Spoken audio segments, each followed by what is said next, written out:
Hi everyone! Welcome back for another daily from Clues by Sam.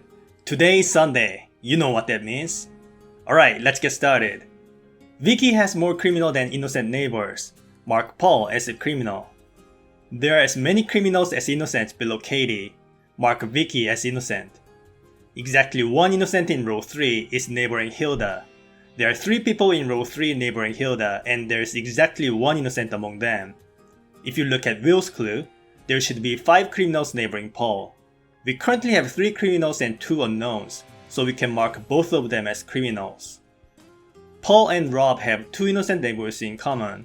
Now we know either Logan or Martin is innocent.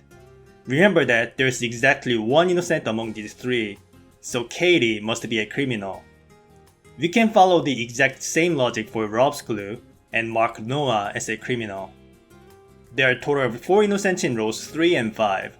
Row 3 has 1 innocent, so row 5 should have 3. Mark Zoe as innocent. There are more innocents in row 3 than row 4. Mark Susan as a criminal. Hilda and Isaac have only 1 innocent neighbor in common. Since we already know that either Logan or Martin is innocent, we can mark Deborah and Emily as criminals. Susan has more innocent neighbors than Katie, so if Martin was a criminal, then Susan would only have 1 innocent neighbor, meaning that Katie must have none. But then, both Logan and Martin would become criminals, which violates Vicky's clue. Therefore, Martin must be innocent, and Logan must be a criminal. Next, take a look at Noah's clue. There are more criminal cops than criminal pilots. We currently have 2 criminal cops and 1 criminal pilot. If Gabe was innocent, then both of the remaining pilots must become innocent as well. But this violates Deborah's clue. Therefore, Gabe must be a criminal. Now let's assume Hilda is a criminal. Then Yuli must be innocent. But if you look at Emily's clue, Noah and Gabe are supposed to have the same number of innocent neighbors. Noah has 2, but Gabe only has room for 1. Our assumption was wrong, so Hilda must be innocent. There's an equal number of criminals in columns C and D.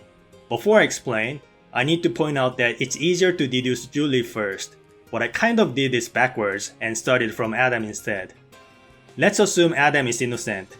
Then according to Emily's clue, either Isaac or Yuli must be innocent.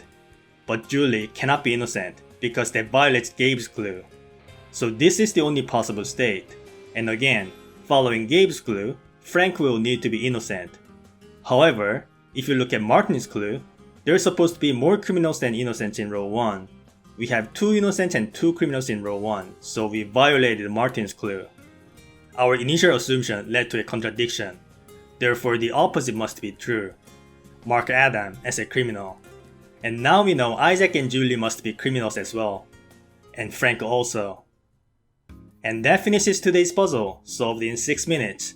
This week overall was pretty challenging, but it was also a nice change of pace. I thoroughly enjoyed it. Alright, that's it for today's video. Thank you for watching.